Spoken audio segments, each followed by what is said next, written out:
When it comes to killer clowns, there is one name that instantly sends shivers down spines everywhere. Pennywise. Yeah, from the twisted mind of author Stephen King, this otherworldly creature has been frightening audiences for decades. And that's why on this edition of Watch Mojo's Deep Dive, we're putting the spotlight on all things It. And we're starting with what makes it tick. That's right, let's check out Pennywise's origin story. Pennywise? Yes, meet Georgie. Georgie, meet Pennywise. Welcome to Watch Mojo, and today we're breaking down the origins of Pennywise. You know what he did? What did he do, Mrs. Kirsch? My father joined the circus. For this video, we're looking at the history of Stephen King's cosmic clown, from his book backstory all the way up to his first encounter with the Losers Club. What do you hope to see in the upcoming Welcome to Derry prequel series? The first thing we should mention is that Pennywise isn't its actual name, if it even has one. Oh, never mind. Oh, silly old Pennywise. Rather, Pennywise the dancing clown is just one of the many forms it adopts to hunt its victims, albeit its most recurring one in more modern times. But just for the sake of convenience, we'll be using Pennywise and the simpler It equally to refer to the shape-shifting creature itself. Swear it. Swear, if it isn't dead, if it ever comes back, we'll come back too. Similarly, Pennywise's true base form isn't entirely known either. What is its true form? I hope it's a puppy, a Pomeranian, or... I'll shut up. While its spider-like form could be its original earthly visage, the likeliest center of Pennywise's being are the hypnotic balls of energy known as the Deadlights.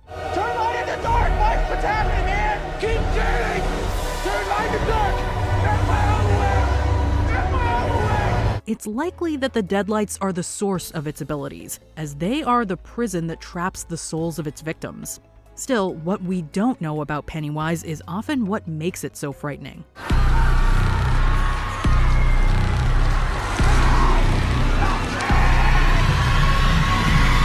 As many as billions of years old, Pennywise originated in a realm outside the known universe called the Macroverse. Though not confirmed, it's been suggested in the Dark Tower series that Pennywise was created by a being known as the Other, which may be the godlike figure known as Gan, who is the embodiment of the tower itself. One of the 12 guardians of the tower's 6 beams, Maturin the Turtle is credited with creating our universe, having vomited it up due to a tummy ache.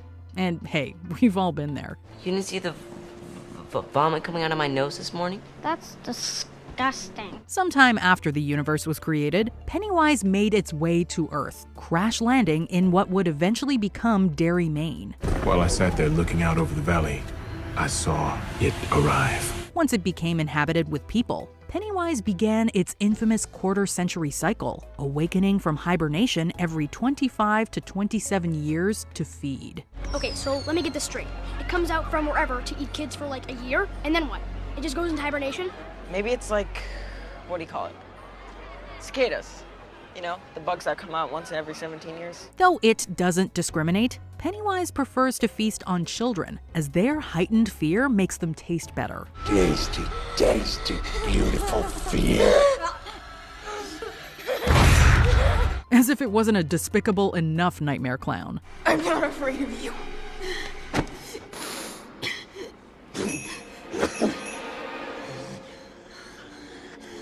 You will be. Presumably doing this for millennia with little resistance. The first recorded appearances of it come in the 18th century, some 100 years after colonials first settled in Maine.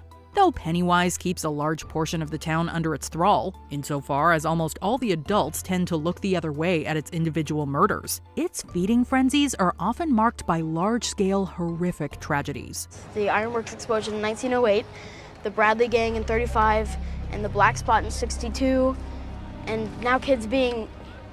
These are often brought about by those whom Pennywise has possessed into doing its wicked bidding, such as the deranged Henry Bowers in the mainline It timelines. Make it a wonderful day.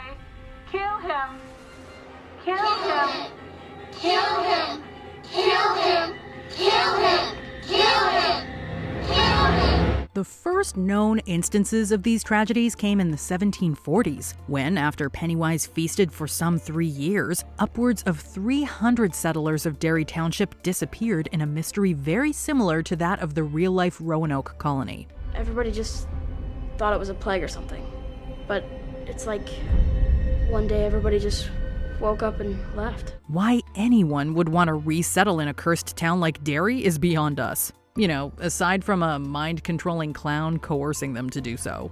Here's Johnny! Similar to Henry Bowers, Pennywise possessed a man named John Markson in 1851 to kill his family.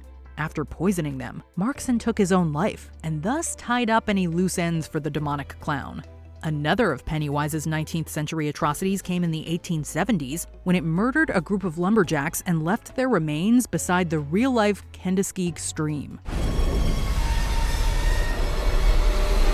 But this wouldn't be the only lumberjack-related incident Pennywise would incite. At the turn of the 20th century, a man named Claude Heroux murdered several men at a bar with a double-bladed axe. However, Pennywise's greatest tragedy of the 1900s was yet to come. In 1906, the Kitchener Iron Works exploded. A whopping 108 people were killed, 88 of whom were children participating in an Easter egg hunt. After such an atrocity, you would be correct in assuming this marked the end of Pennywise's rampage in Derry. For now. Egg boy! Upon returning in 1929, Pennywise orchestrated the slaughter of the Bradley Gang, a group of murdering robbers in Derry.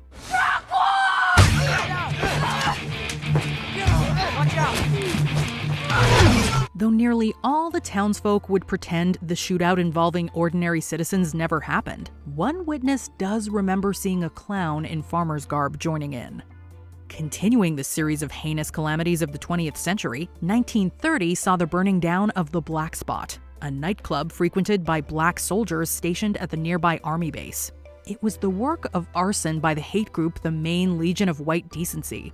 The account comes courtesy of Mike Hanlon's father, Will, who survived the fire and reported seeing Pennywise in the form of a massive bird with balloons attached to its wings. I know your secret, your dirty little secret. Interestingly enough, another noteworthy survivor came in the form of the cook, a young Dick Halloran, long before he ever worked at the Overlook Hotel. You know, Doc, when something happens, it can leave a trace of itself behind. Say, like, if someone burns toast. Whether you're working within the timelines for the book, miniseries, or feature films, this brings things up to Pennywise's next appearance with his famous battle against the Losers Club. I'm every nightmare you ever had. I am your worst dream come true. I'm everything you ever were afraid of. Pennywise, of course, doesn't survive his second encounter with the grown-up losers, whether that be by way of the ritual of Chud or a series of schoolyard insults. Clown. The clown. However, if there's something that Pennywise's long history shows us, it's that there are an endless amount of horrific stories to be told featuring the terrifying clown. Beep, beep, Richie.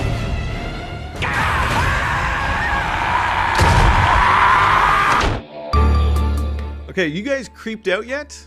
Well, we're only getting started, because now that we know the story behind the monster, it's now time to take a look at its many forms. Yeah, as if the clown wasn't bad enough. Take a look at this. It becomes what you most fear.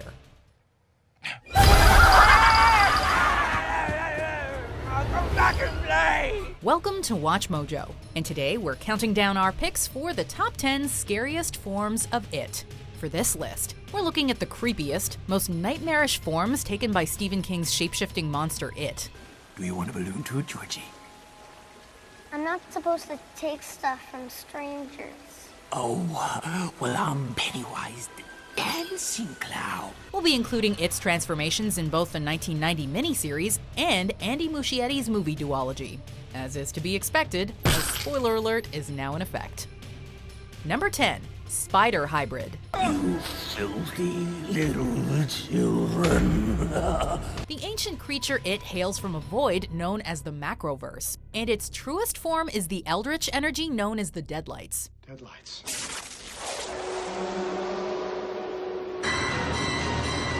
but its true physical form, at least on Earth, is the giant spider-like monster that appears in the finales of both the miniseries and duology. Admittedly, the miniseries spider was a little goofy, especially in retrospect, but it was absolutely horrifying in 2019's It Chapter 2. The idea of a giant spider with a clown's head is scary no matter what, but its relentless pursuit of the losers through dark caves makes you just want to curl up into a ball. I know what you are.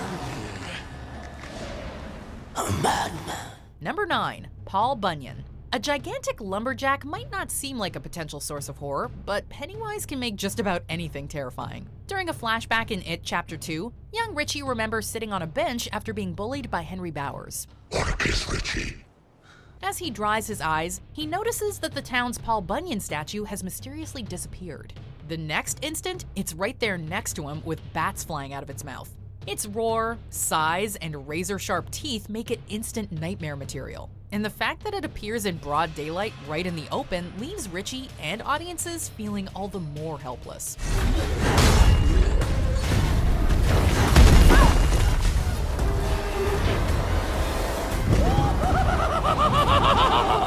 Number 8. Patrick Hockstetter.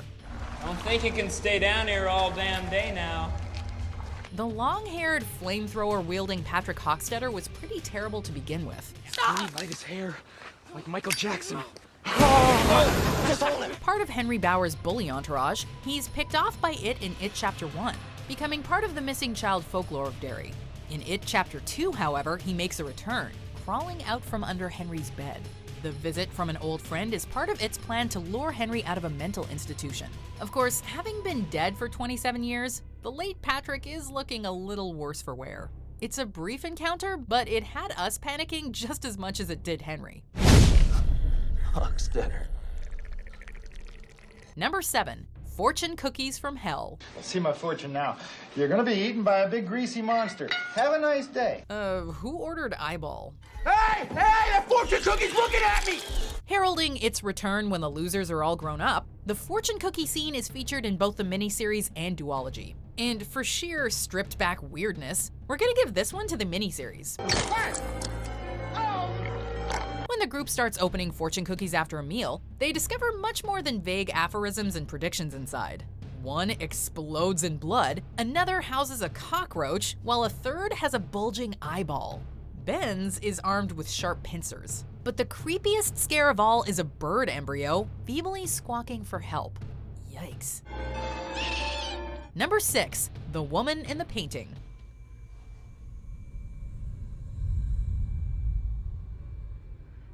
You know those paintings where the eyes follow you around the room? Well, this is much, much worse. During Stanley's first encounter with It, he finds himself shying away from a surreal Amedeo Modigliani-inspired painting. After he straightens it up and walks away, he finds it's fallen on the ground and the woman in the frame is gone.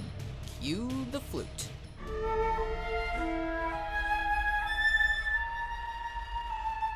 Bursting from the shadows, the gangly woman shoots Stanley a terrifying stare and chases him out of the room.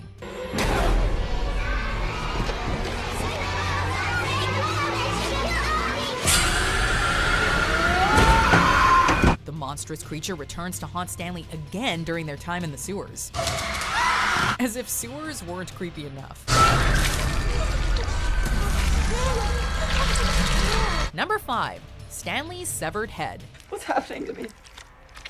Sadly, at the beginning of It Chapter 2, Stanley takes his own life after hearing of It's return. But that doesn't stop him from turning up to terrorize the rest of the gang later on, or at least his likeness. While investigating the 29 Neibolt Street house again, the gang watches as the fridge door swings open. Inside is a zombified Stanley. But it doesn't end there. His head rolls off his shoulders onto the floor, sprouts spider legs, and chases after them. His agonizing screams make the scene that much more horrifying, as if it really is him, and he doesn't understand what's happening to his body.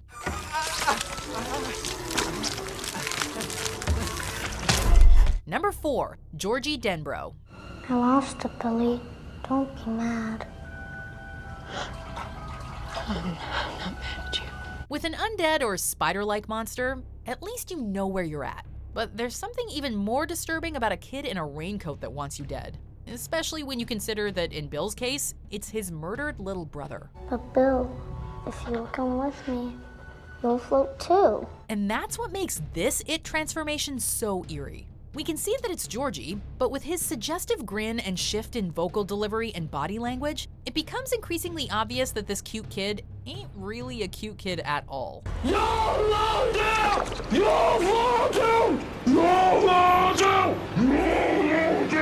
This version of Georgie appears several times in the movie duology, and it's his faux innocence that makes us drop our guard each time, only for Pennywise to reveal himself.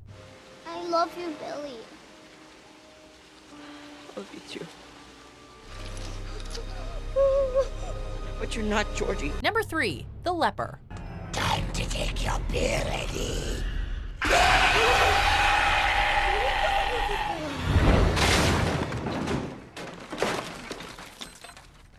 A germaphobe and hypochondriac, Eddie is absolutely paranoid about diseases. Have you ever heard of a staph infection? His fear is encouraged by his overbearing mother, in a classic case of Munchausen syndrome by proxy.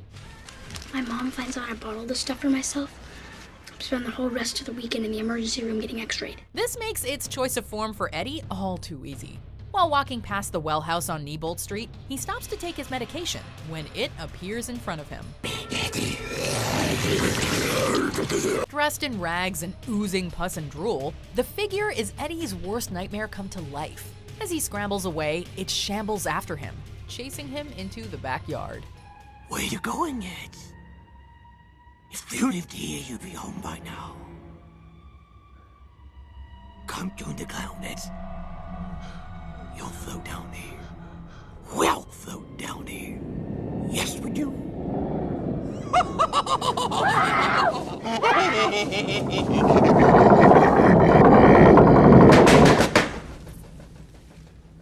Eddie's imagination would concoct another frightening disease monster in It Chapter 2.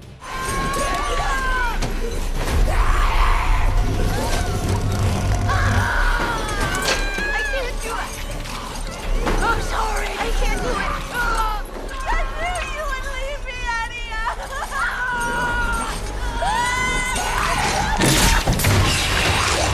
Number 2, Mrs. Kirsch. If you think old people are cute and harmless, think again. During a visit to her childhood home in It Chapter 2, Beverly encounters a sweet old lady, Mrs. Kirsch. But something clearly is not right with her. No one who dies here ever really dies.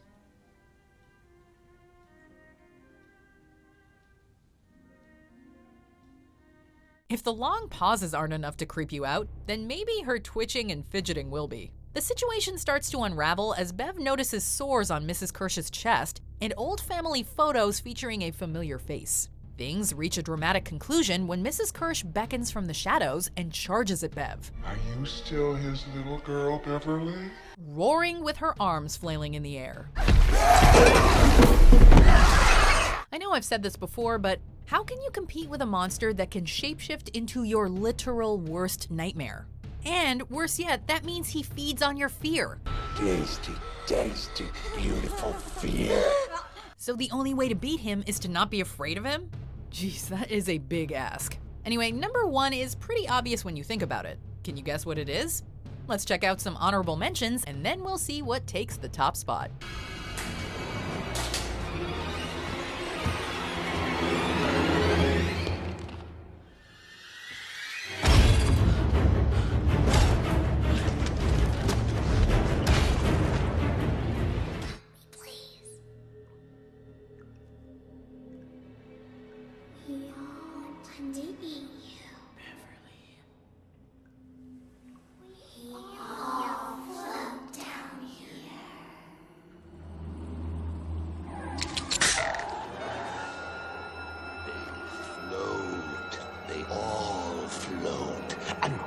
Down here with me, fat boy. You float too.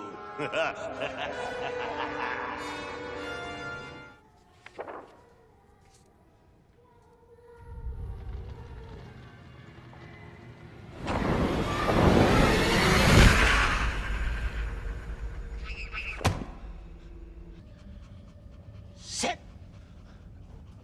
He did it. Oh, that's cute. That's a good boy. It's actually super cute. That's a good boy. Good boy. Good boy. Number 1. Pennywise the Dancing Clown. Introducing Pennywise, the dancing clown.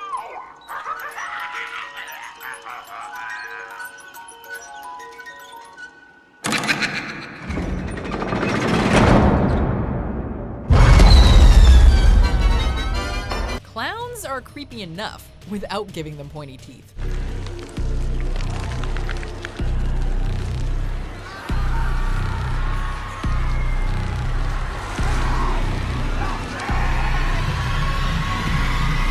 By far the most favored form of it, Pennywise seems friendly and harmless at first glance, making him all the more effective at luring in children.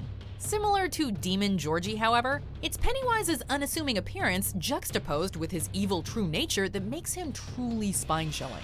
He can also elongate his limbs and appear as a giant, just to add to the terror. Combine that with signs of his presence, like floating balloons and distant laughter, and you've got one of the most legendary, petrifying movie monsters of all time. Can you do that little dance? Am I the only one who remembers this shit? Are you gonna be like this the entire time we're home? All right, just trying to add some levity to this shit. Okay, you can remove your hands from your eyes now, at least for a moment, because I'm afraid the scares are going to keep coming as we turn now to the scariest moments in the It franchise. Enjoy. Is there anything scarier than Pennywise the Dancing Clown? Welcome to Watch Mojo, and today we're counting down our picks for the top 20 scariest It franchise moments. For this list, we're taking a look at the most frightening moments from both chapters of this supernatural horror tale. Since we're only focusing on Andy Muschietti's modern adaptations, scenes from the original 1990 miniseries will not be included. Both a spoiler alert and a content warning are now in effect. Number 20. Paul Bunyan and the Hypnotized Townspeople. With the losers all back in Derry, they set out to find their various artifacts to complete the ritual of Chud.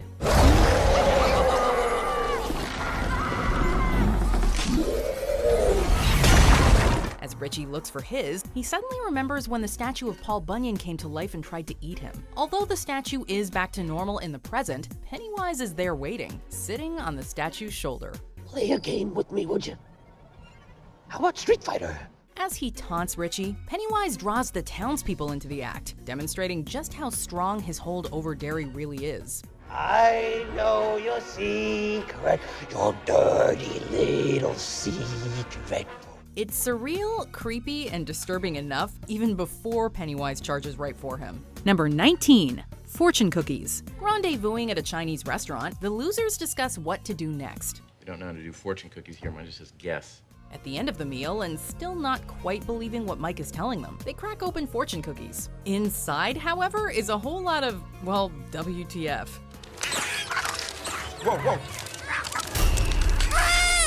Nightmarish creatures spill out onto the table, including a bloated insect with a wailing baby's face. Because who said nightmares have to make sense? Realizing that no one else in the restaurant can see the horrors adds another level of dread, with the losers understanding that they really are all on their own. Yeah, can we get the check? Number 18. The Burning Hands. Like Henry murdering his father, this incident is based on a more realistic concept, and it's all the more distressing for it. The scene begins relatively tamely, with a blackened hand mysteriously emerging from behind the locked door. Creepy, yes, but nothing too nightmare-inducing.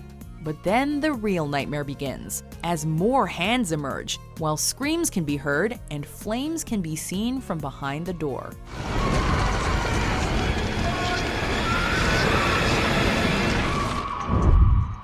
The entire concept of burning alive is enough to send anyone into fits of anxiety. And the sight and sounds of helpless people burning to death churns one's stomach like no fictional monster ever could. Number 17. Henry Bowers kills his father. Sometimes the scariest scenes are ones more grounded in reality. Sure, monsters are scary, but there's something innately unsettling about an insane child murdering his father with a switchblade. The scene ratchets up the tension by showing us the balloon tied to the mailbox, the switchblade, and Henry's utterly depraved expression. We're then treated to the troubling sight of a TV presenter and a chorus of children urging Henry to kill his father as he sticks the switchblade in his neck. Kill him! Kill him! Kill him! The combination of the dreamlike images on the TV screen and the unsettling realism is enough to make this scene one of the film's most memorable. Number 16, It Comes to School. The film makes great use of its amnesia premise, with the losers experiencing flashbacks that show hitherto unseen scares from the summer of 1989. Oh, easy, it's just me. After the losers fight and temporarily break up, Ben finds himself at school. Beverly comes to hang out, and for a moment, it seems that his crush on Bev isn't quite as unrequited as he thought. Oh my god. Oh, I meant as a friend. But when she taunts him for misreading the signals, he makes the horrific discovery that he hasn't been talking to Beverly at all. With her head on fire, it chases him through the halls of the school. Perhaps worse, though, is that claustrophobic scene in the locker. Kiss me, fat boy. Number 15, The Painting. We all had that one painting or figurine growing up. You know, the one that your parents had to stow away in the attic, or the one where you had to cover your face or close your eyes as you were walking past it. That relatable childhood experience is exploited here, when Stan is forced to confront his fears of the unsettling flute-playing thing. Seriously? Who would even have this in their study? Sure, the scene is a little cliched. Creaky door, something lurking in the shadows behind a character, but damn if it isn't done in an effective way. And then it returns and eats Stan's face, and we all wet our pants. Number 14, Pharmacy Basement. Adult Eddie's search for his artifact leads him to remember an encounter with his worst fear, the leper, who also showed up in the first film. Eddie Kasprak? That's me. I remember you. As boy Eddie tries to rescue his mother, who's strapped down in the pharmacy basement, the chained creature lunges forward, fingers grasping. Panicking, Eddie abandons his mother to the monster's attacks. Disturbingly, it's never clear if this is really her or an illusion. Adult Eddie confronts the monster again in that same basement, and it's here that he figures out Pennywise's weakness, and gets a face full of disgusting ichor for his troubles. Number 13, Adrian Mellon's death. Meg Ryan called. She wants her wig back. The opening scene of It Chapter 2 shows the return of Pennywise's influence over Derry, when a gay couple is attacked on the streets. Homophobic teens beat Adrian Mellon bloody and throw him off a bridge. Adrian.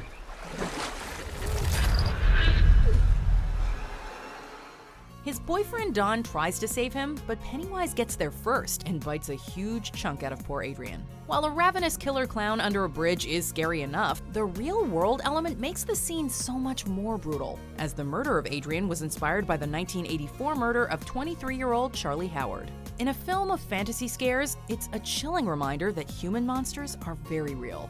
Number 12, The Headless Chase. A boy should be spending his summer outside with friends. The library scene is undoubtedly one of the movie's best. Who can forget the images of the creepy librarian staring at Ben, or the decapitated head in the tree? And it ends on a spectacular note, with a headless body chasing Ben through the basement. The scene begins with the ominous image of a man descending the stairs.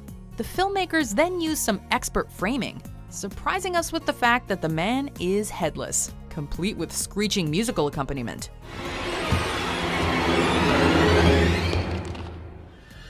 It's all then capped with a perfect jump scare when Pennywise rushes at Ben. Something for everyone.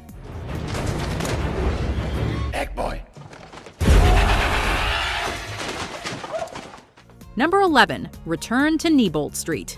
When the losers first entered the well house on Neibolt Street as kids, they had no idea what to expect. Well, I love what he's done with the place. As adults, however, they know it's more than just a house of wood and stone, and it's haunted by something so much worse than a ghost. Ben? Pennywise doesn't pull any punches this time either. Ben is sliced up by an unseen Pennywise, while the head of young Stanley does its best John Carpenter's Thing impersonation.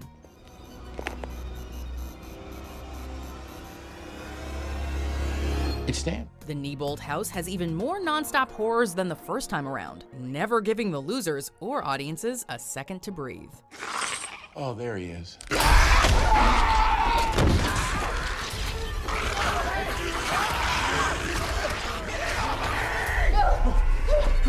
Richie! Richie!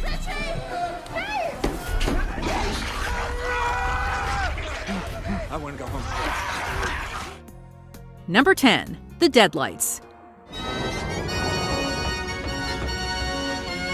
No matter how scary some of its forms may be, there's nothing more terrifying than the Deadlights. The Deadlights are its true, unimaginable form, and simply gazing upon them is enough to make a person go insane. The Deadlights are creepy and all, but what really makes this scene so terrifying is Pennywise's face. We watch in heightened anticipation and utter disgust as his eyes roll into the back of his head, and his face opens up to reveal an endless maw of sharp teeth and the creepy sounds of people screaming. It's enough to send Bev into a catatonic state, and it's enough for us to declare this movie a terrifying piece of work. Number 9. The Clown Doll Room. We'll take rooms we would never want to be stuck in for 200, Alex. This intensely creepy room full of clown dolls preys on a not uncommon fear. Yep, the fear of clowns.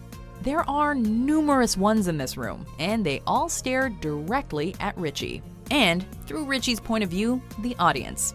The scene is taut with anticipation and tension, as we expect one of the dolls to attack Richie, or for Pennywise to jump out from his hiding place.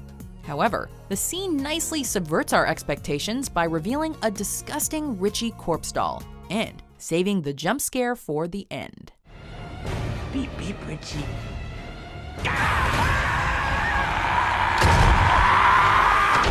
Let's get out of here. Number 8. Claustrophobic Visions. When the ritual of Chud fails, Pennywise is quick to separate the losers, plunging them into their own nightmarish visions. Ben thinks he's stuck in their old underground fort with the walls caving in, slowly burying him alive.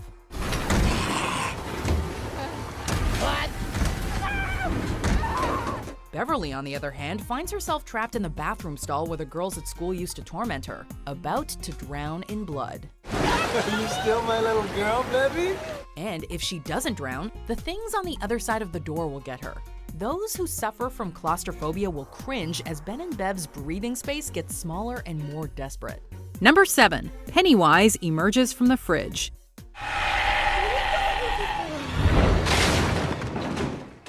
Now, this is one image we're never getting out of our heads. To seemingly mock Eddie's broken arm, Pennywise slowly emerges from a dark and dilapidated fridge. Only his body is completely contorted, forcing him to crawl out on his hands before completely reconfiguring his body to stand upright. The scene starts tamely enough. A spooky clown hand emerges from the fridge. Yawn. But then we see the unpredictable and frightening image of Pennywise's upside-down, contorted body, and we can suddenly relate to Beverly's catatonia. The sound effects of Pennywise's shifting bones and the accompanying creepy music certainly don't help. Well, that's one way to make an entrance. Time to float.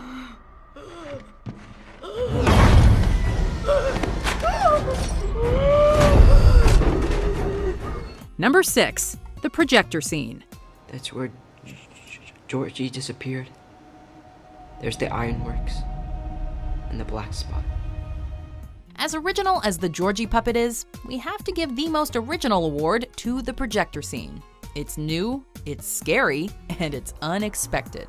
The scares begin with the slightly unsettling image of the projector moving on its own and showing increasingly sinister pictures of Pennywise. Freaky, but nothing too bad, right? The true terror kicks in once the projector is knocked over.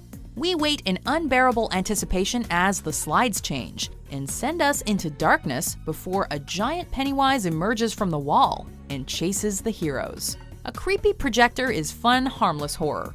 An unexpected giant Pennywise is soul-searingly terrifying.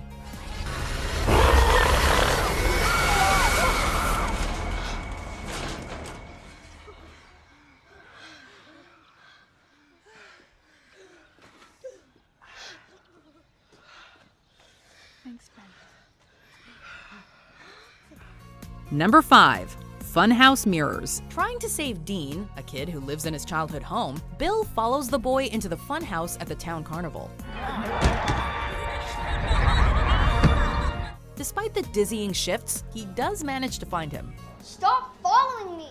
Dean is freaked out that a grown man is following him, but soon realizes there's a bigger danger lurking nearby. Bill tries to break the glass as Dean desperately tries to find a way out, but it's soon clear that there is no escape. Bill can only watch in horror, pleading with it to take him instead, as Pennywise begins to smash the glass and then devours the boy.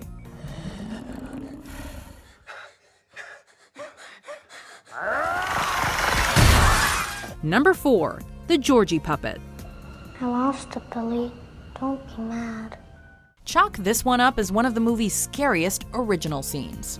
We all saw this scene in the trailer. Georgie mockingly taunts Bill with a creepy incantation of "You'll float too," before Pennywise erratically charges at Bill. But the movie adds an unexpected twist when Georgie's face begins to decompose and his voice grows more demonic. You'll float too. You'll float too. You'll float too. You'll float too. You'll float too. We also get to witness the mortifying visual of Pennywise mouthing the words and using Georgie as a little corpse puppet. Not too many movies contain child corpse puppets, so props to it there, we guess. To end the scene, Pennywise slithers away like a snake, because why not? Number 3. Under the Bleachers.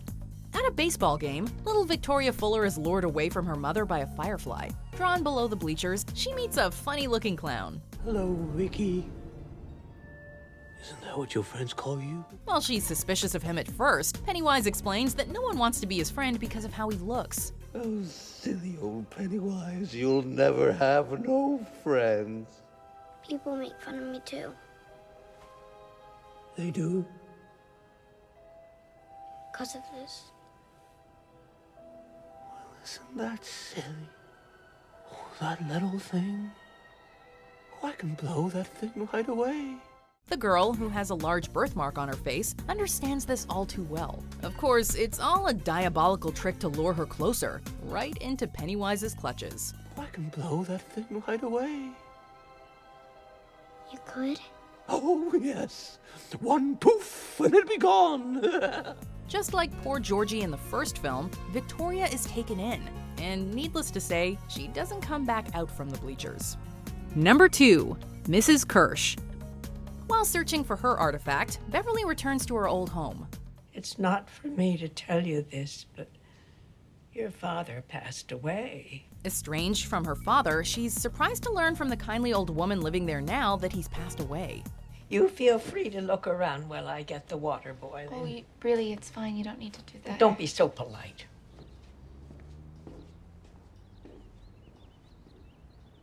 Mrs. Kirsch invites her in for tea, but it's not long before it becomes clear that something is not right. But you know what they say about Derry. No one who dies here ever really dies. The old lady is odd, and we don't mean eccentric. When Beverly lets her guard down, she's attacked by a naked, monstrous, gigantic old lady. With the scene's long buildup and huge payoff, we won't be forgetting Mrs. Kirsch anytime soon.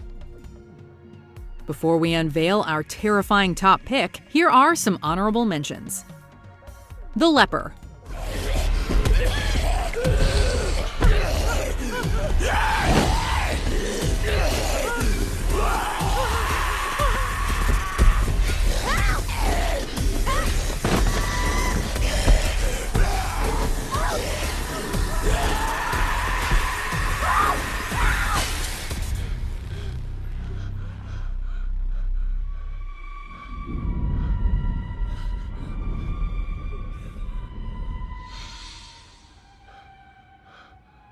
Where you going, Ed? If you lived here, you'd be home by now. Come join the clown, Ed. You'll float down here. We'll float down here. Yes, we do. Patrick's death.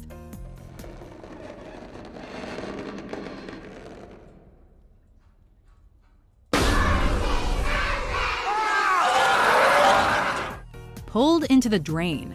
Come on, take my hand!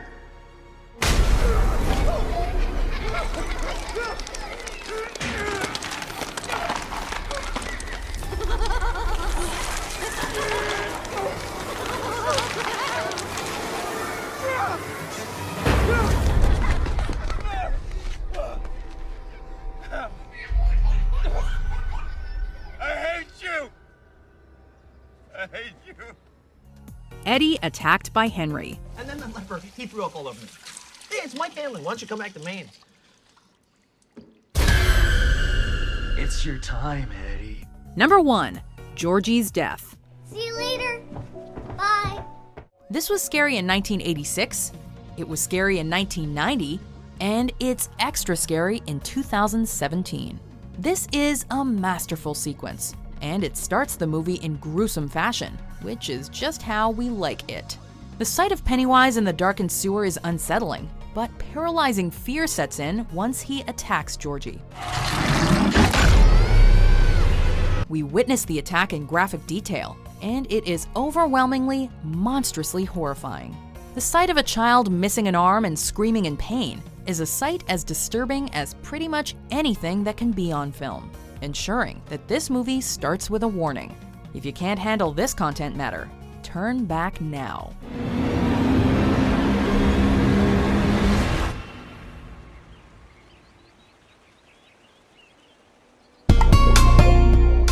Okay, as we just saw, things have gotten pretty terrifying in the It movie franchise, to say the least. But what if I told you that some things were just too creepy to make it into the movies? Well, it's true. And as always, Watch Mojo's got the proof. Some things are just too much for the silver screen. Welcome to Watch Mojo, and today we're counting down our picks for the top 10 It moments too creepy for the movies. Hiya, Georgie. For this list, we're discussing moments from Stephen King's novel that were most likely considered too disturbing for moviegoers in the 2017 film version or its 2019 sequel. Fair warning, from here on, spoilers abound. All the bad things that happen in this town are because of one thing. An evil thing that feeds off the people of Derry. Number 10, the fate of Henry's friends. Stop! Like his hair, like Michael Jackson. Just hold him. Get off me! In the 2017 film, Henry Bowers pursues the losers into the Neibolt Street house alone, having already suffered a mental breakdown and murdered his friends and father. In the book, Henry and his two main cronies, Reginald Belch Huggins and Victor Vic Chris, follow the losers into the sewers, not realizing the danger that awaits them. Vic is decapitated by It, who appears as Frankenstein's monster. When It turns on Henry, Belch defends his friend and gets half his face ripped off as Henry runs away. It's only then that Henry has his full breakdown. He gets lost in the sewers for days, and when he emerges, is arrested for murder. They may be bullies, but this scene was ultimately kids brutally torn to shreds.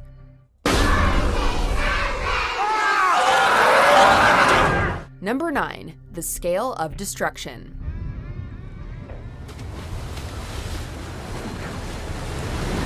After finally defeating Pennywise, the losers must escape the sewers while above ground a huge storm brews. Having been nested in the fabric of the area for so long, it had become something like Derry's twisted heart. It was Derry, Derry was it. So when it died, so too did the town, in a sense, as signified by large portions of the town collapsing into the old sewer system. The standpipe is wiped out with the storm's flood, and the library too is destroyed. Epic as it might have been, director Andy Muschietti decided against the town-wide cataclysm for the sake of something more character-focused. We need to finish it. Number 8, Eddie's leper. Do you think this will help me, Eddie? In the first installment of It, Pennywise reveals himself to the losers one by one, tormenting them each so as to ratchet up their fear. Germaphobe Eddie Kaspbrak is attacked by a rotting leper after he drops his medications. But in the book, it's not pills that the monstrous vision taunts him with, but sexual acts. You did this! You know how delicate he is. Eddie is the most sheltered and emotionally immature of the losers, his mother being overly domineering and fretful. The fact that he marries someone just like his mother might communicate something about his stunted sexual issues. Easter egg, it's the same actress in Chapter 2. In the book, however, these fears are disturbingly combined for Eddie in the form of the leper.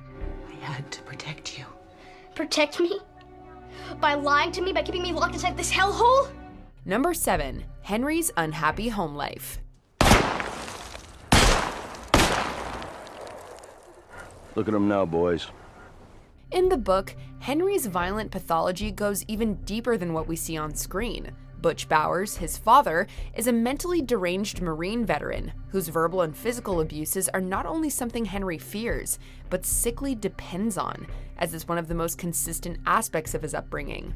Like any boy desperate to gain his father's approval, he tries to take after him, which includes all of his abuse and racism. As his father once poisoned Mike Hanlon's father's livestock, so too Henry poisons Mike's dog. The racism and generational nature of violence plus mental illness exacerbated by abuse are touched upon in the films, but not as deeply explored as leading contributing factors to Henry's eroding sanity.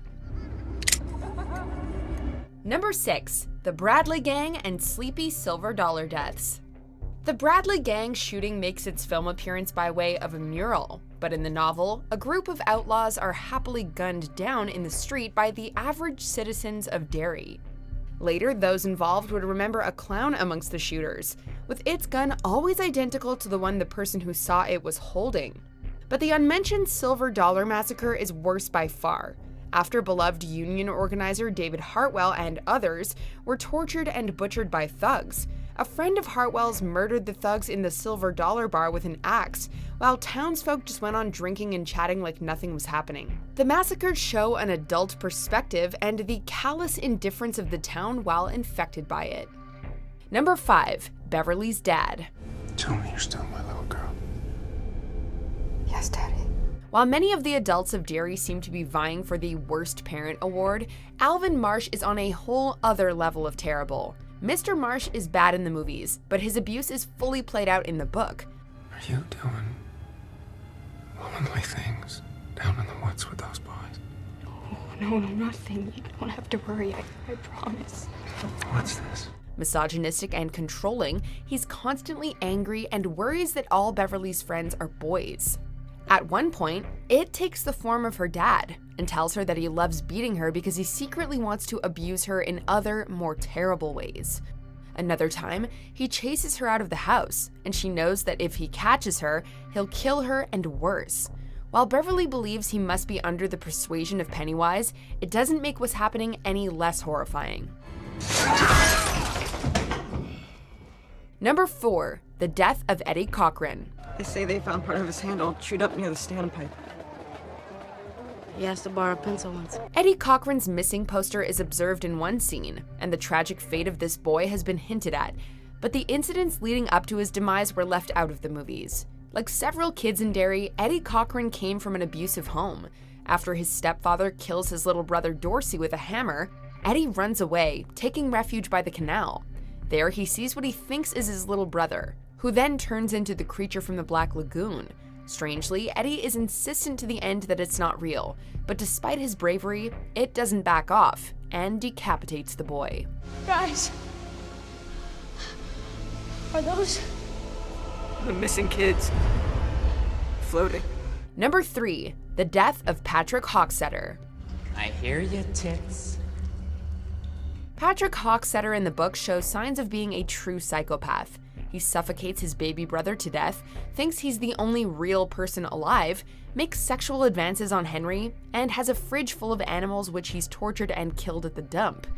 It's this ghastly fridge that ends up being his undoing. After Henry threatens to tell the police about the fridge, Patrick decides to clean it out. Upon opening it, he's attacked by flying, insect-like leeches, which latch on and bleed him until he's unconscious. He wakes later, while it is feeding on him.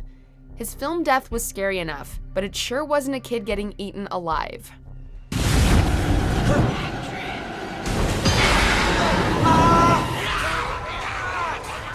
Number 2. The Black Spot.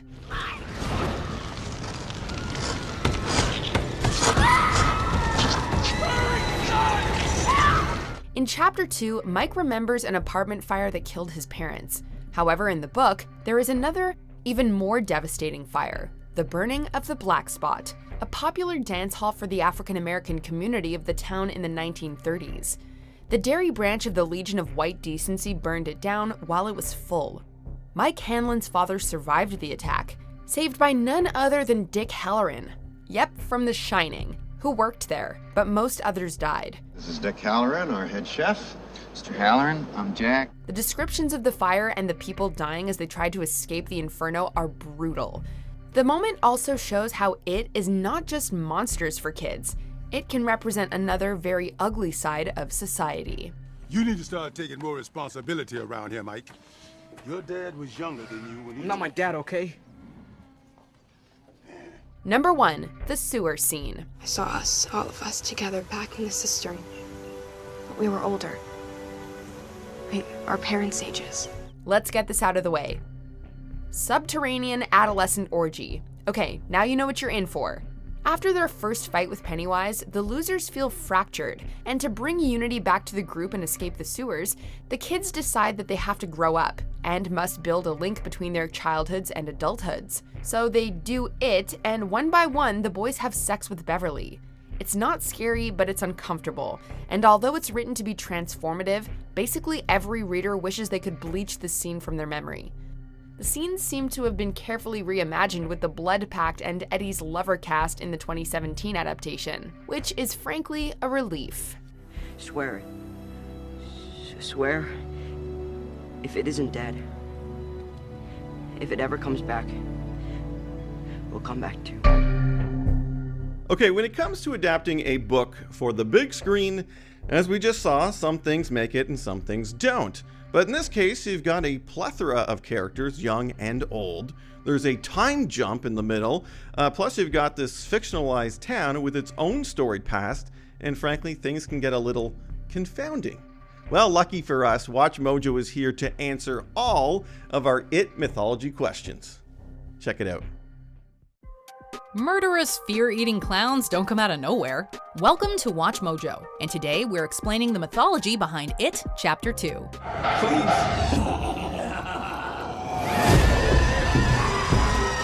While Andy Muschietti did an excellent job of bringing Stephen King's It to the big screen, there's only so much that can fit into 2 films. It Chapters 1 and 2 introduced a new generation to Pennywise the Dancing Clown, the monster that terrorized the kids of Derry, Maine.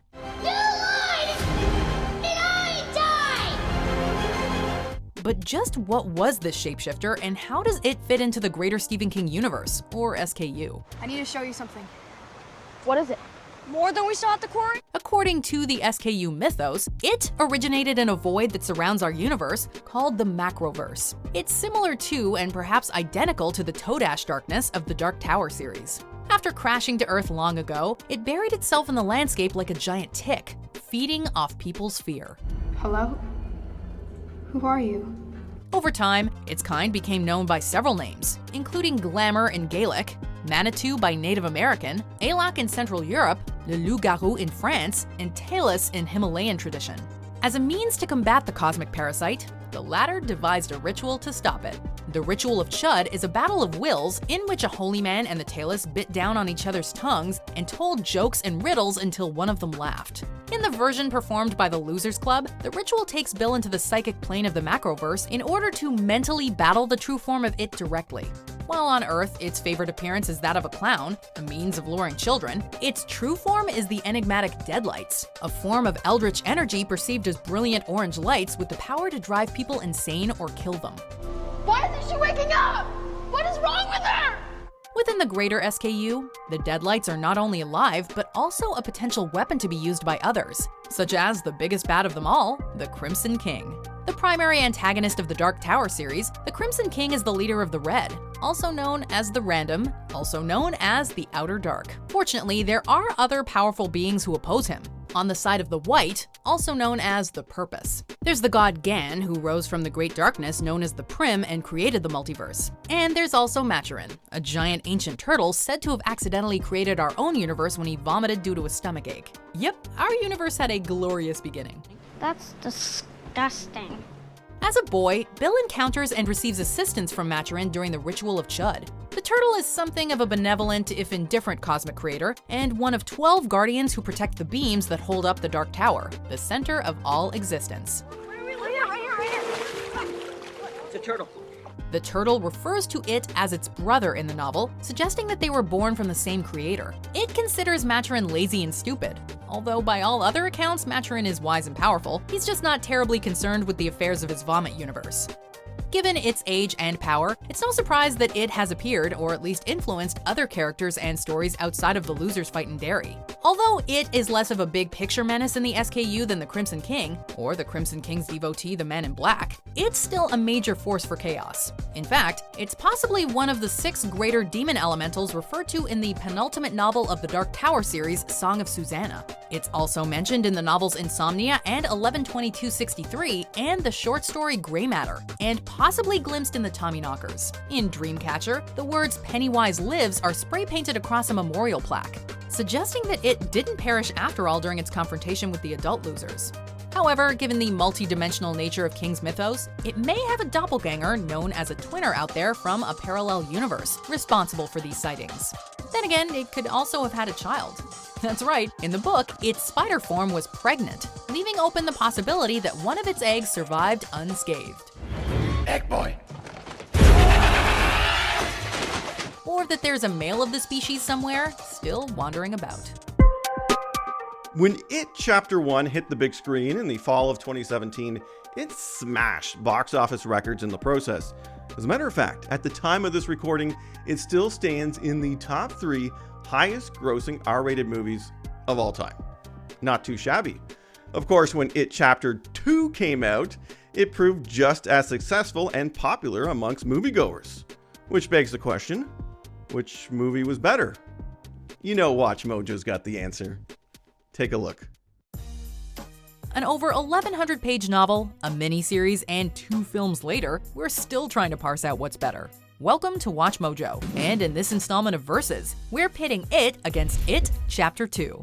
For this showdown, we're looking right into the deadlights and trying to decide what movie in the supernatural horror duology directed by Andy Muschietti is better.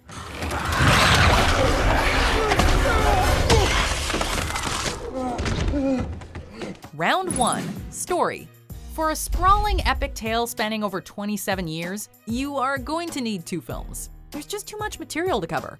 In 1990, Tommy Lee Wallace turned Stephen King's novel into a 2-part, 3-hour-long miniseries, and the results were, well, mixed. I love you, but count me out. I'm going to the hotel. I'm gonna get some sleep. So what about the 2 theatrical films released in the 2010s? Which has the better story? The first film introduces us to a diverse cast of characters, going up against a seemingly undefeatable evil. The follow-up takes us into their future, where they're compelled to return to their hometown of Derry, Maine. It is as straightforward as horror can be, with unsightly imagery and almost dreamlike nightmares that each character must conquer to move forward.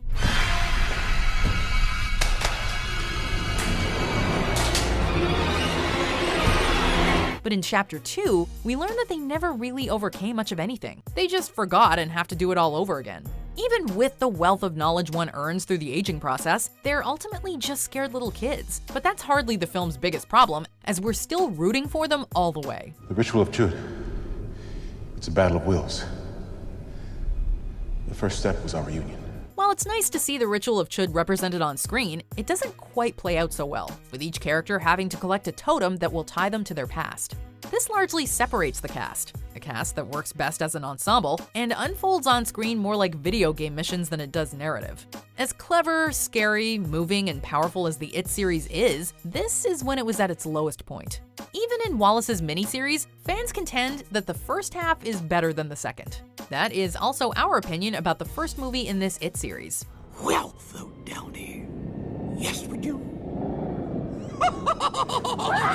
The point for round 1 goes to the 2017 film. Winner, It. Round 2, cast. Where to begin with such a wide range of cast members from James McAvoy to Stephen King himself? You, want me to sign it for you? Nah, I didn't like the ending. The first film allowed Stranger Things cast member Finn Wolfhard to make his big screen debut as young Richie. And Jaden Martell is 100% believable as stuttering Bill Denbrough. In short, each member of the cast is played by someone you can easily see growing to be their counterparts 27 years later.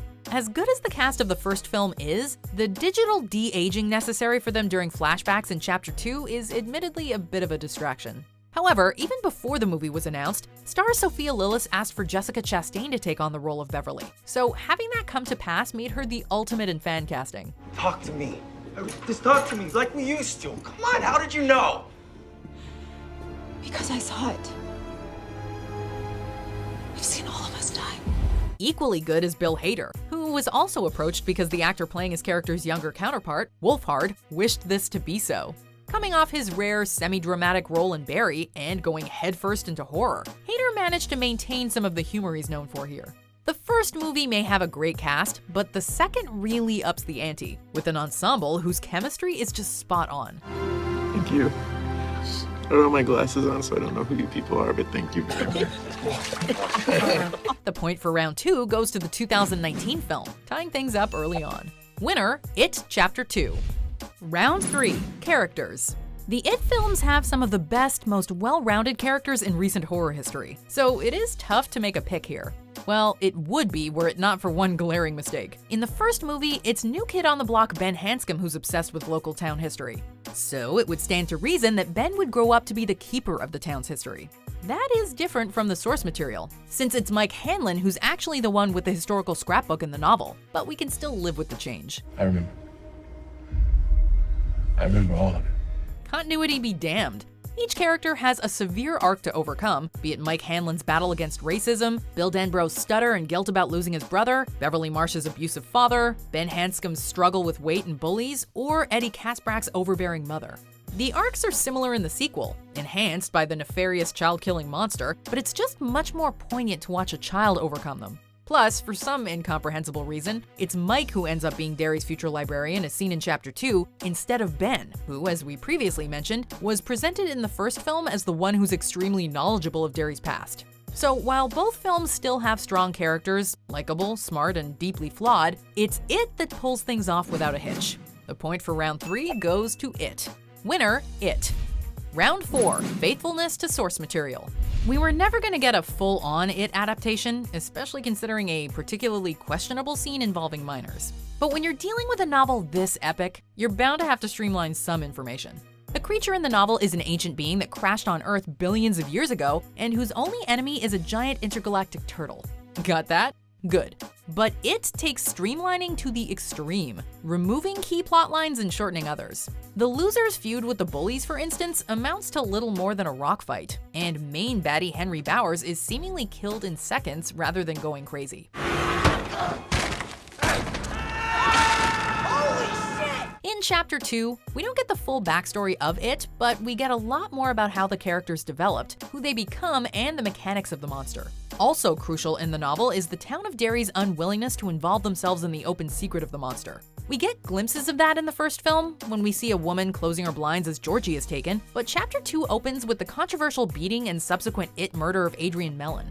Not only is Mellon killed, he's also bitten right where the book says he is. We're also treated to the ritual of Chud, which is perhaps the most important detail in the loser's battle against the creature. While we may get a taste of Bill Denbrough's stutter and Richie Tozier's jokes in the 2017 movie, they are on full display in the sequel. No. Oh, you know I got married? No. Yeah, no, me and your mom are very, very happy right now. The point for round 4 goes to Chapter 2, tying things up once again. Winner, It Chapter 2. Round 5, Scares. Oh, never mind. Oh, silly old Pennywise, you'll never have no friends. People make fun of me too. Any good horror lives and dies by how frightening it is. Though there's an eerie vibe throughout both films, the first film is genuinely terrifying. So scary, in fact, that It author Stephen King himself was creeped out by a new and original scene in the movie that wasn't in his book: the lady in the painting that haunts Stanley Uris.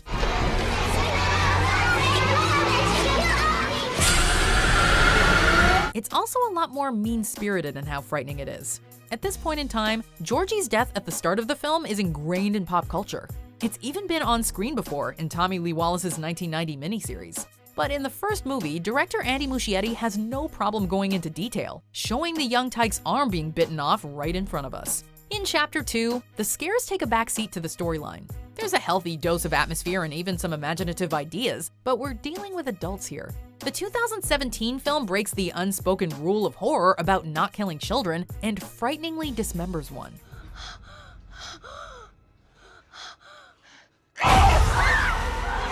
Art's originality, brutality, and brutally intense jump scares are far superior. That being said, we are all still awestruck at the overall strength of the epic, much like a character looking directly into its deadlights.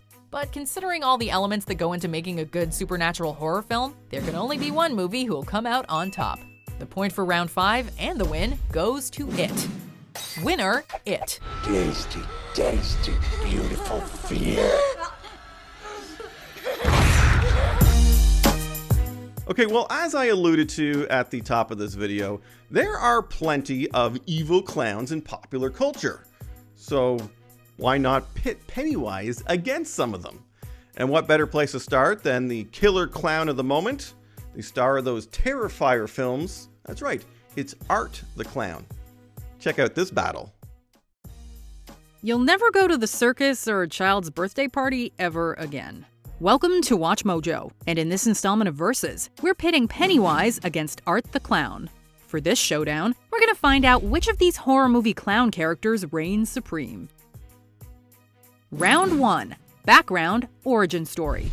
I'm not supposed to take stuff from strangers. Oh, well, I'm Pennywise, the dancing clown. Pennywise? Yes, meet Georgie. Georgie, meet Pennywise. Pennywise the dancing clown is just one of the many forms taken by the cosmic being known simply as It. Since this is a battle of the clowns, however, and given that Pennywise is the form that It most often takes, that's the one we're going to be focusing on. Also, referring to it as capital I It is just too freaking confusing. No one wants to play with the clown anymore. Play a game with me, would you? Anyway, we digress. Pennywise is billions of years old and originates from the space beyond the universe. Carried to Earth countless years ago by a meteor, Pennywise found a new home living below the area of land that would eventually become the town of Derry, Maine. Sustaining itself on fear, it rises every 27 years to feed on the locals, the town's children in particular. 27 years, I dreamt of you. I craved you. Oh, I missed you! Like so many other great horror movie monsters, Art the Clown's history is largely shrouded in mystery. Yeah, that's not funny. I'm about to scream. Hey, handsome! Cut it out. My friend wants your number. Across his handful of media appearances in short, feature, and anthology films to date, what we have managed to gather is that despite his relatively human appearance, he's actually demonic in nature. As his brand continues to expand, we will likely eventually learn more about his origins, but for the time being, Art remains an enigma, and that's a big part of his appeal. And because he's almost entirely silent, we've also never gotten any explanation as to what drives him. Art seemingly exists solely to kill and mutilate. Hello? Okay, I'm gonna take that as a yes. We appreciate Art's mysteriousness, but Pennywise the Clown comes into this first round armed with a rich and well-developed mythology, which arguably makes him feel more compelling. As such, Pennywise takes the first round. Winner, Pennywise. Round 2, costume design. Across his various appearances, Pennywise has undergone some fairly significant redesigns. Aren't you gonna say hello? Stephen King, in the book, describes Pennywise as wearing a silver clown suit with a ruffled collar and orange pom-poms. He's bald with tufts of red hair on either side and has a large red smile. In the 1990 miniseries, the character wore a more colorful and conventional modern clown costume, though the face was largely in keeping with the source material. Beep, Richie. Come back anytime. For Andy Muschietti's It films, the costume design took a more Victorian spin, while returning Pennywise to his more muted color palette, albeit with exaggerated facial makeup. Time to float. Like the Tim Curry version of Pennywise, Art wears a pretty standard clown outfit. That being said, instead of bright colors typically associated with clowns, he goes for a more sinister black and white motif, which makes him look like he's just stepped out of a silent era film. The costume has evolved over the course of the movies, but remains largely consistent in its aesthetic. The most noticeable change is in the design of the character's face, which has gotten increasingly gaunt, angular, inhuman, and just all around disturbing.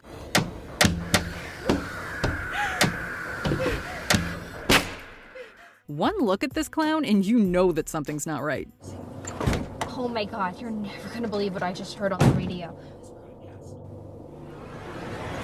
Oh, and that black garbage bag he carries around makes for quite the sinister accessory. Both of these clowns are terrifying in appearance, but even when he breaks out his sharp teeth, Pennywise is less immediately intimidating than Art. The newcomer takes a round to tie it up. Winner, Art the Clown. Round 3, Scare Factor. I'm not afraid of you.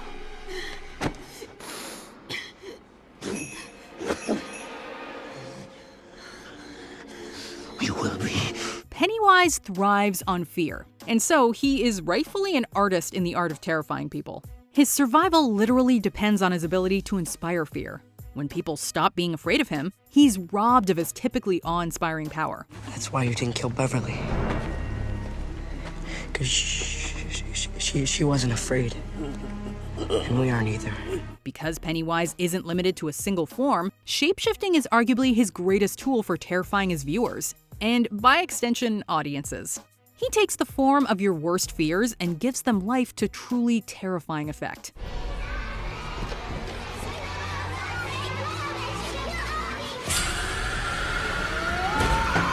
Pennywise has also got a real knack for picking his environments.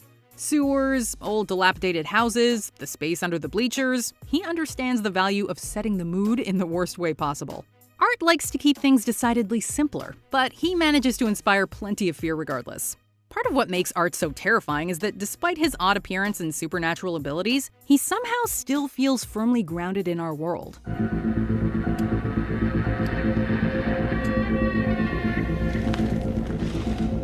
Art doesn't keep to the shadows or even necessarily wait for the cover of darkness, nor does he carry out any sort of elaborate plots. He simply steps into a mundane, everyday space, plays some mind games, and then carries out his evil deed.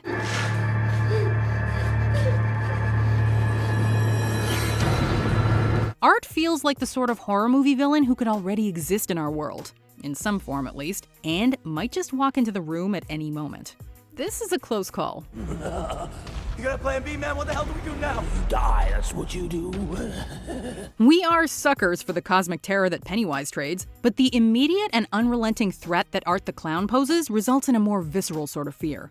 And with that, he wins another round to pull ahead of Pennywise. Winner, Art the Clown. Excuse me. Can I get a picture with you? Dawn, come on. Shut up. Round 4, Powers. Pennywise is a shapeshifter, but he is so much more. When the Losers Club squares off against this cosmic entity, it's a real David and Goliath type of story. This is missing. You're not missing, Richard. We're Suburban City of Derry. That's my shirt. That's my hair.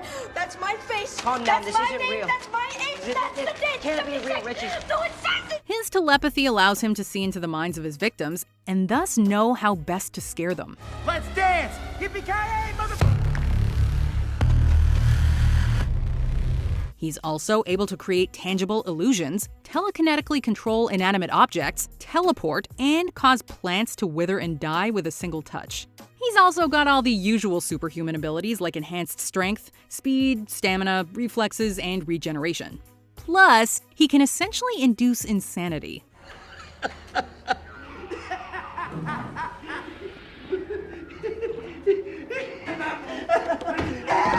Nearly invulnerable, Pennywise is an insanely powerful monster, even by horror movie standards. I'm every nightmare you ever had. I am your worst dream come true. Art refuses to be put in a box.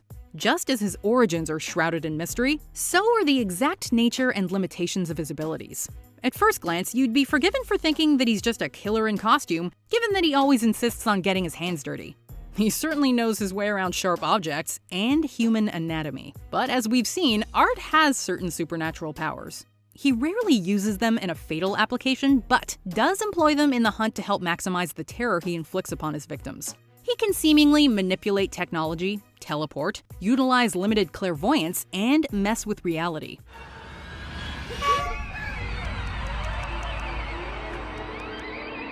Like all good supernatural slashers, he can also apparently regenerate. Both of these clowns have more than just an extra long handkerchief up their respective sleeves. But because Art the Clown's powers receive less screen time and are so ambiguous, we've got to give this round to Pennywise. Winner, Pennywise.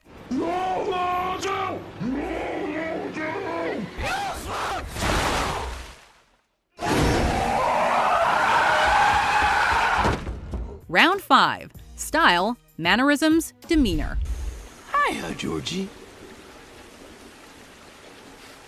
What a nice boat. Do you want it back? Pennywise is terrifying to behold, and his powers have us shaking in our boots. But at the end of the day, it's his bedside manner, so to speak, that's made him so iconic. In both the miniseries and films, Pennywise is this sort of darkly charming figure. Kiss me, fat boy. He's extremely creepy, but in a magnetic, charismatic sort of way that's hard to look away from. Hello, Vicky. Isn't that what your friends call you? Vicky? How did I know that? I guess I must be your friend, too. He's quirky and sometimes even downright funny, in his own twisted way.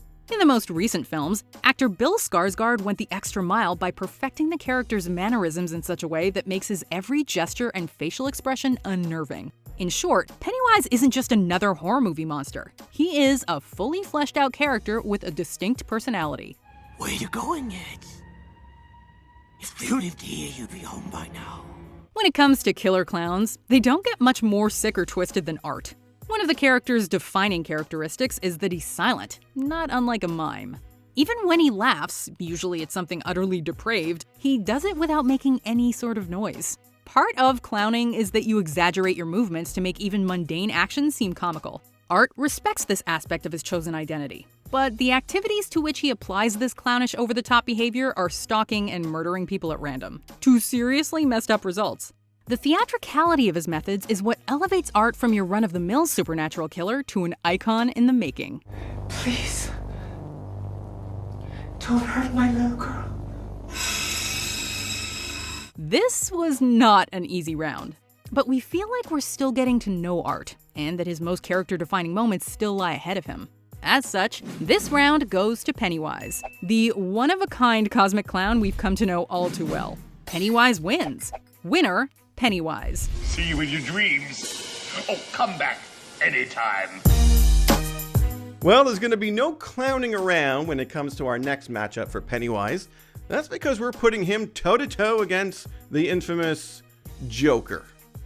This battle should be a scream. Take a look.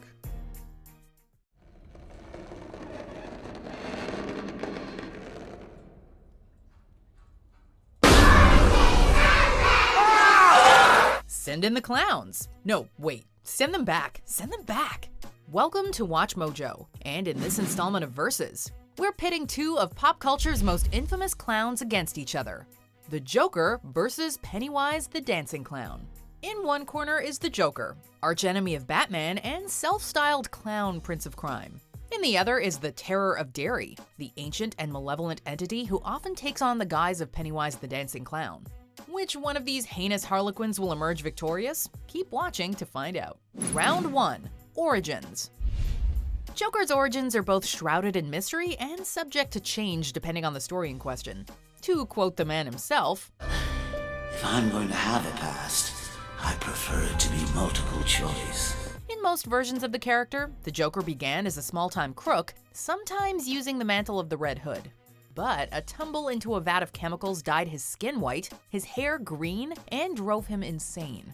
Donning a purple suit and arming himself with a variety of trick weapons and chemical agents, he became one of the most feared villains in Gotham City. A demented serial killer with a flair for the theatrical and an ever-increasing body count. You wanna know how I got these scars? My father was a drinker. Pennywise's backstory is more on the cosmic side. An ancient entity from the Macroverse, the dark void surrounding our universe, he crashed to Earth in prehistoric times, in an event similar to a meteor strike. Years later, the town of Derry, Maine was built over the site, beginning a bloody cycle of death and violence. My dad says there's no way to date this one. He says it's probably from the earlier mid-1700s, when Derry was a logging town. Hold it. Pennywise the clown? That's him. That's him. Every 27 to 30 years, the shape-shifting creature would wake to devour Derry's unfortunate children, taking on the forms of their worst fears to salt the meat. Even during its hibernation periods, the town remained tainted by fear. Float soul! The The Joker's more grounded backstory is chilling, but how do you even compete with a cosmic origin story about an ageless, malignant entity from beyond the veil of space? You don't, that's how. Round 1 goes to Pennywise. Winner, Pennywise.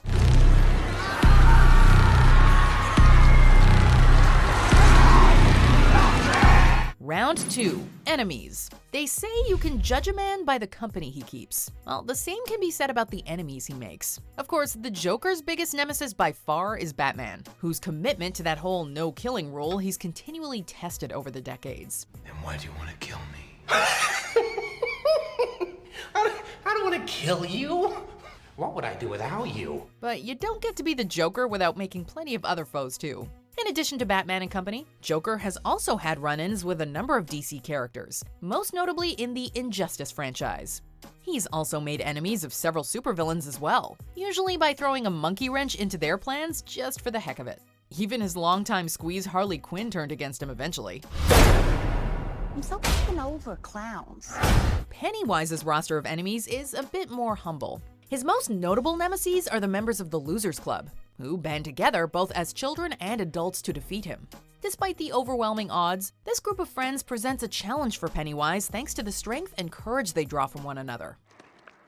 Fear. Of course, both the movies and TV miniseries omitted Pennywise's other major enemy, the ancient entity known as Maturin. Appearing as a giant spaceborne turtle, Maturin is older than the universe itself, and is said to have vomited it up after getting a stomachache. While largely inactive, Maturin did speak to Bill in the books to offer guidance. Ancient cosmic space turtles are all well and good, but the sheer width and breadth of Joker's enemies beats out the Losers Club and their turtle friend. Hey, what can we say? It's hard to compete with Batman. Round 2 goes to Joker. Winner, Joker. You complete me. You're garbage who kills for money. Don't talk like one of them. You're not. Round 3, Powers, Abilities. Having no real superpowers of his own, Joker relies on his wits to get by. Despite claiming to be an agent of chaos, he's shown a high aptitude for planning and scheming in his elaborate plots against Batman and others. He's also displayed no small amount of skill with explosives and other instruments of mayhem.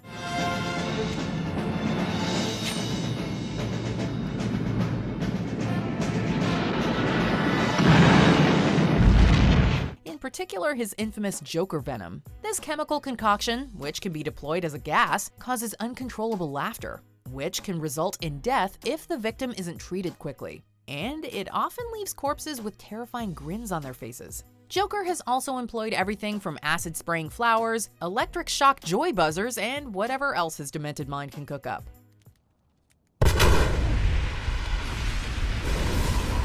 The supernatural fear eater from Stephen King's It is capable of a wide variety of feats, most notably the power to change its shape.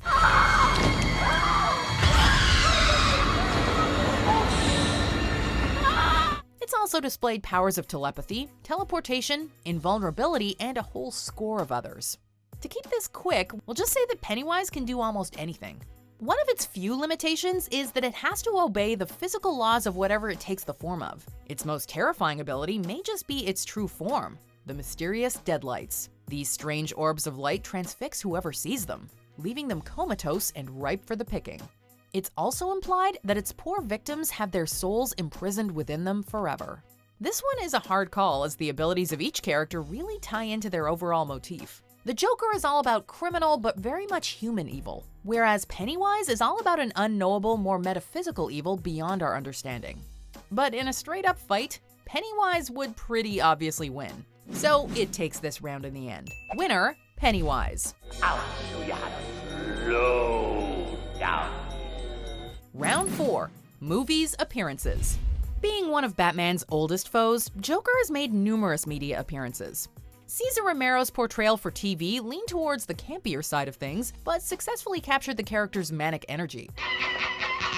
We have 2 more jewels for our collection. For the big screen, Jack Nicholson combined this energy with a darker, more lethal side. It's time for Who Do You Trust? Hubba, hubba, hubba. Money, money, money. Who do you trust? Subsequent actors have played it more straight, with Heath Ledger and Joaquin Phoenix delivering incredible performances of the Joker as a believable killer. Joker's most iconic voice actor, Mark Hamill, has managed to find a nice middle ground, being both terrifying and entertaining. That's why they call it the finale. Now sit down and enjoy the show. Overall, Joker's appearances have been almost as unpredictable and mercurial as the character himself. Only his purple suit and green hair have remained constant. Why mess with a good thing after all? Pennywise has had far fewer depictions, but don't count him out yet. His first on-screen appearance came in the 1990 two-part miniseries, in which he was portrayed by the legendary Tim Curry. Aren't you going to say hello? In this form, he appeared as a fairly normal-looking clown, only turning truly monstrous moments before attacking. In contrast, Bill Skarsgård's version looks far spookier right from the get-go, with a drab, less colorful costume and sinister smile. Skarsgård really upped the creepiness factor for his turn as Pennywise, bringing a whole new level of nope to Stephen King's nightmarish creation. And all of that is not even touching on Pennywise's other forms, such as the spider-like shape he takes on in the big finale. We can't fault the terrific performances that went into realizing Pennywise, but the amount of talent and variety on display in Joker's appearances are just too much to beat. This round goes to Joker. Winner, Joker. You know, I don't want there to be any hard feelings between us. Round 5, Best Evil Laugh. At the end of the day, a murderous psychotic clown has to be judged on their very best evil laugh. And these are two tough contenders when it comes to that category. In many ways, Joker's laugh is one of his signature moves, with every actor putting their own spin on it, from Cesar Romero's joyful cackle to Mark Hamill's deranged, full-throated laugh.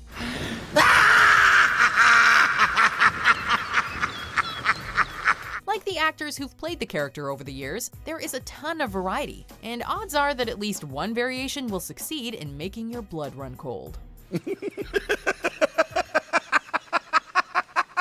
Pennywise, with his more limited number of portrayals, has a smaller variety of laughs to his name. But hey, quality could still beat quantity.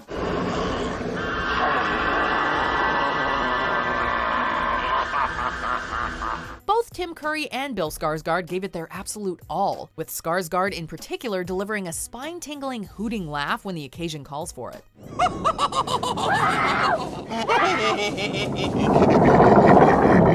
It's hard to walk in the shoes of Tim Curry, himself a master of the evil laugh, but Skarsgård pulled it off handily with his high-pitched, gleeful howl.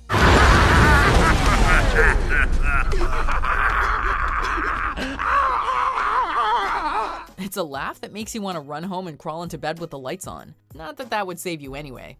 The deciding round is a tough one to call, but given that Joker's evil laugh is such an integral part of his character, and the number of stellar laughs that various actors have given us over the years, this final round and the contest goes to Joker. Winner, Joker.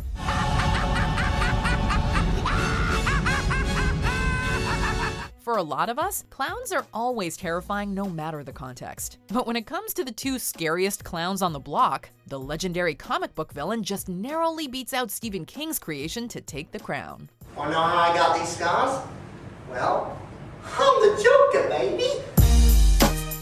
Okay, to end things, I think it's only fair that we shift the spotlight to the man that unleashed this horrifying creature on us. That's right, Stephen King. The horror-infused author has been churning out terrifying tales for years now, and in the process has actually ruined stuff for us. What am I talking about? Watch this. It's hard to look at these things the same way ever again. Welcome to WatchMojo.com, and today we're counting down our picks for the top 10 things Stephen King ruined for us. For this list, we're looking at the everyday objects, places, and/or situations that have taken on a dark twist ever since the horror master got a hold of them. We were thinking of upgrading you to a penthouse suite. 1408, please. Number 10, cell phones. Given the dependence a lot of people have on their electronics, some folks might wish he'd ruined this one a bit more.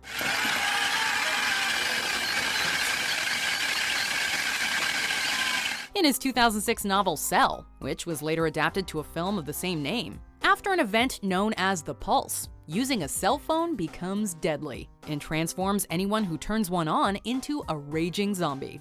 Insert throwaway joke about how smartphone users are already zombies. Anyway, after reading or watching this story, you'll probably think twice about answering that call or text because, like, what if, right? Don't use your cell phone! What? They did. Number 9. Kink. Anyone who's ever engaged in a little BDSM will tell you that the most important thing is safety. This is good. You'll like this. However, poor Jessie Burlingame is anything but safe when an attempt to spice up a problematic marriage goes horribly wrong and she's left handcuffed to a bed, her husband dead on the floor. Although, given some of the terrible husbands King has created over the years, that might be for the best. You scared me. It don't matter. You won't be scared long. If the 50 Shades series got people interested in bondage play, Gerald's game does precisely the opposite. And as Jessie fights to survive, you might find yourself thinking twice about real handcuffs or other durable apparatuses during sexy times. You can pull till your wrists break. You're not getting out of those cuffs. Number 8. Other people. You think you know a guy. Help!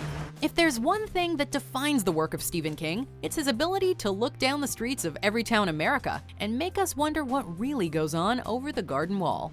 In King's suburbia, the monsters aren't in the woods or high up in a lonely tower. Okay, well, sometimes they are, but often they live right next door. Don't trouble your pretty little head, dear. I'll get it. In works like It, Salem's Lot, and The Outsider, audiences are forced to question how much they really know about the people who make up their communities, even those they think they know. Look at me. Number 7. Cars and trucks. Nothing like packing up the car and hitting the open road, right? Well, you might think twice about that if you're familiar with these infamous automobiles. In From a Buick 8, an abandoned car turns out to be a portal to a hellish alternate dimension. Similarly, Christine, the eponymous car from the 1983 film and novel, is almost literally hell on wheels, while killer cars are taken to a whole new level in the notoriously panned Maximum Overdrive. The danger surrounding cars is usually reserved for bad driving, but in the King multiverse, even empty vehicles are deadly.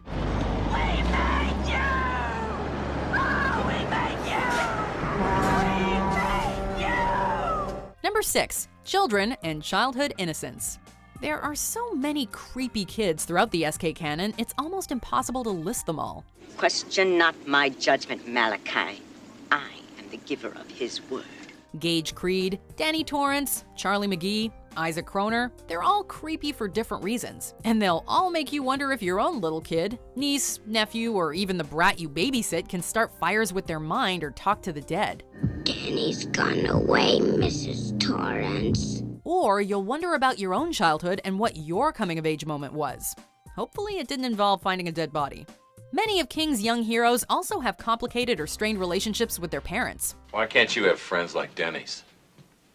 Dad, they're okay. Sure they are. A thief and 2 Phoebes. Well, if you're gonna ruin childhood, might as well bin trustworthy mentors and parental figures too. Look at them now, boys. Ain't nothing like a little fear to make a paper man crumble. Number 5. Prom. He's gonna laugh at you. They're all gonna laugh at you. For many students across North America, prom is an important milestone. After all those years of hard work, it's a decadent send-off into the wider world. You'll never forget it. I don't think I will. However, since the mid-70s, even if it's not explicitly mentioned, thanks to Carrie White, no prom is complete without a joke or thoughts about pig's blood.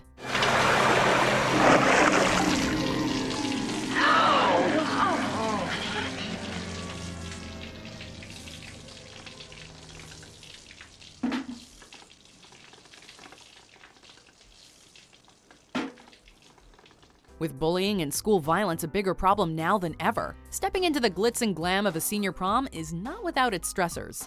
Odds are your prom is not going to end with a telekinetic temper tantrum, but better make sure the exits aren't blocked just in case.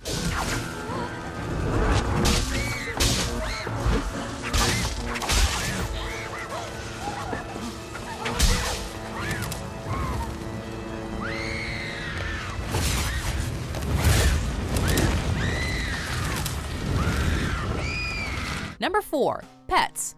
It's pretty hard to flat out ruin pets. However, have you ever wondered just how easily they might turn on you? What if your little furry friends weren't so friendly anymore? In Cujo, a big doofy St. Bernard goes from cuddly canine to killer simply because he chased a rabbit down the wrong hole.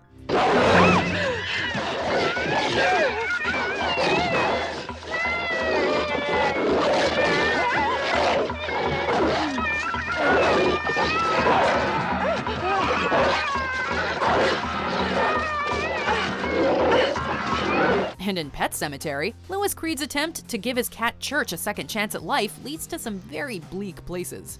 How the hell did you get in here? You'd be forgiven if the next time you let the cat in, you wondered just where they'd been, and if you really knew them at all. Lie down. Play dead. Be dead!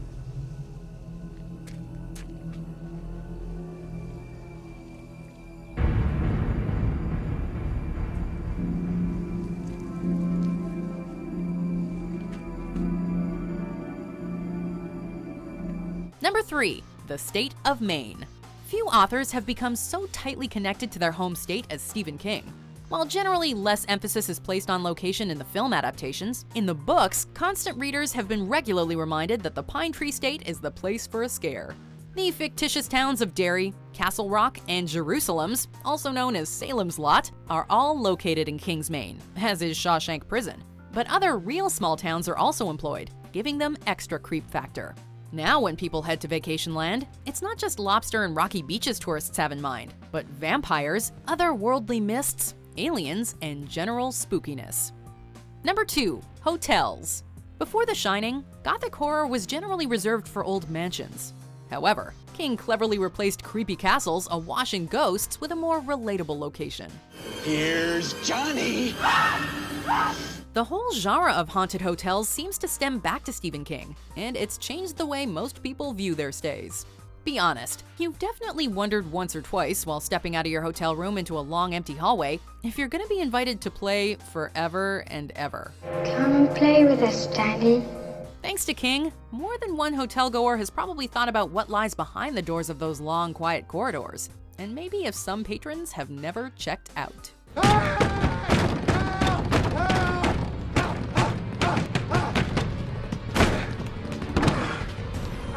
Before we unveil our number 1 pick, here are some honorable mentions. I know you've been out.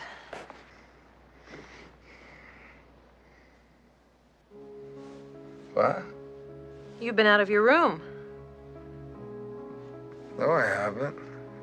Paul, my little ceramic penguin in the study always faces due south. I don't know what you're talking about. Ceramic penguin. Is this what you're looking for? Stop! Master did this to you! This isn't you! Forget it! You're my grandmother! Mercy! Number 1. Clowns and balloons. There was a time when clowns were highly beloved entertainers. Hi, Georgie. Aren't you going to say hello? Oh, come on, bucko. Don't you want a balloon? I'm not supposed to take stuff from strangers. My dad said so. Very wise of your dad, Georgie. Very wise indeed. I, Georgie, am Pennywise, the dancing clown. However, the World Clown Association has come out to say that the publication of It and its subsequent adaptations have ruined the reputation of clowns, effectively destroying their jolly image for good. Beep, beep, Richie.